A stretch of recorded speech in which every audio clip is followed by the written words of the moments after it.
자, 저희는 알쏭달쏭 법률 예솔도 시작하도록 하겠습니다. 자, 오늘 법률 문제. 그래피티, 무턱대고 그리면 재물 손괴죄로 처벌받을 수 있다입니다. 받을 것 같은데요. 저는 O 들어보도록 할게요. 자, 두 분께 바로 질문 드립니다. 그래피티, 무턱대고 그리면 재물 손괴죄로 처벌받을 수 있다. OX판 들어주십시오. 박 변호사님 O 들어주셨고요. 황 변호사님도 O 들어주셨네요. 예, 저도 O 들었습니다. 자, 먼저 이 그래피티가 뭐지? 이렇게 생각하시는 분들 있으실 것 같아요. 그래피티에 대한 설명을 박 변호사님께 들어보도록 할까요? 네, 저도 좀 사실 그래피티 생소한 단어긴 한데 네. 그 영화에서나 아니면 TV에서 보면 그 벽에다가 네.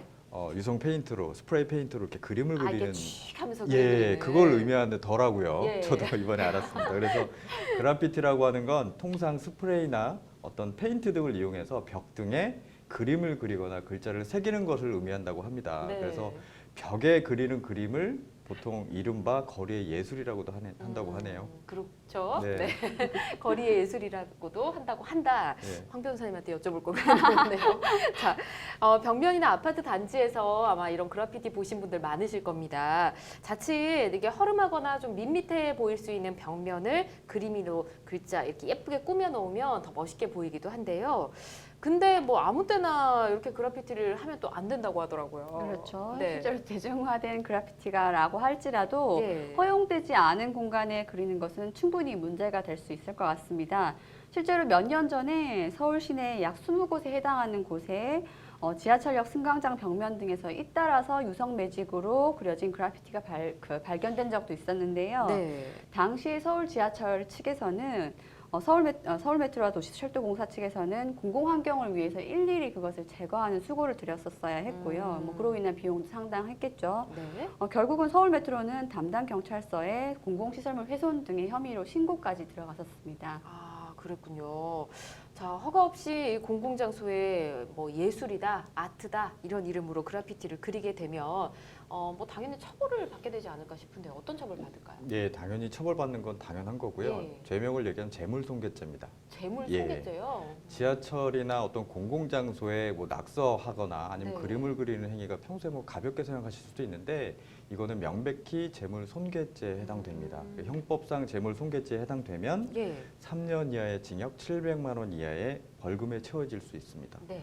그리고 또한 그 그래피티 이런 행위를 하시는 분이 2인 이상인 경우에는 폭력행위 등 처벌에 관한 특례법이 적용되는데 그 경우에는 아까 말씀드린 3년 이하의 징역 또는 700만 원 이하의 벌금에서 네. 형을 2분의 1 가중하게 돼요. 아, 또 여기서 약간 좀 부연 설명드리면 네. 아까 그 재물손괴하신 한 행위분들이 네. 2회 이상 2회 징역 이상? 그런 행위로 징역형을 받았고 예. 또 누범이라고 있습니다. 네. 금고 이상 형을 해서 3년 이내에 또 그런 범행을 하는 경우 누범에 해당되면 7년 이하의 징역에 처해지게 돼요. 강해지네요. 예. 그렇죠. 특수손괴죄도 있습니다. 특수손괴죄는 다중 또는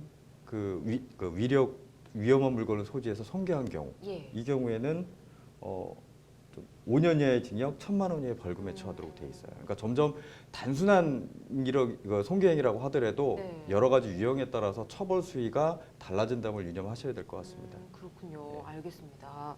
자, 지금 뭐 처벌 기준에 대해서 말씀을 해주셨는데 실제로 그럼 우리나라에서 이게 실형을 선고받은 사례가 있었을까요? 예, 실제로 있었죠. 근데 아무리 봐도 이제 그래피티라는 게 외국에서는 좀 정서에 맞을 수 있는데 예. 우리나라에는 아직까지는 정서가 많이 안 맞는 것 같아요. 아주 소수의 그런 문화 그룹 빼고는. 네.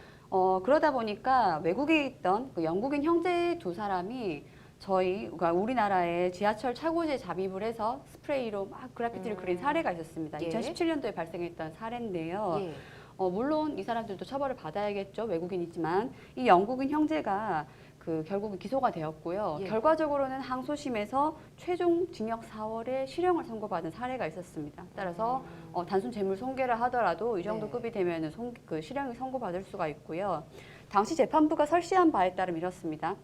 그래피티라는 것은 분명히 예술적인 그런 내용도 있지만 결과적으로는 물적 피해를 유발하는 행동이고 계획적이고 지속적인 파괴 행위이며 명백히 용납될 수 없는 법 경시 풍조를 유발한다라고 상당히 중한 태도를 적시를 하면서 예. 실형을 선고한 바가 있었습니다. 그렇군요. 아직까지 말씀해 주신 것처럼 우리나라는 그런 분위기가 조성되지 않았는데 또 이게 영국인 형제 같은 경우는 그 본인의 국가의 그렇죠. 분위기랑 비슷하다고 생각했을 수도 있을 것 같은데 왜 그랬을까요? 좀 안타깝습니다. 그렇죠. 자, 이 공공장소 낙서를 내버려둘 경우 깨진 유리창 이론처럼 더 큰 범죄로 이어질 수 있다는 우려의 목소리도 나오고 있다고 합니다. 허가 없이 그린 그래피티는 예술이 아니라 범죄가 될 수 있다는 사실 기억하시면 좋을 듯 하고요.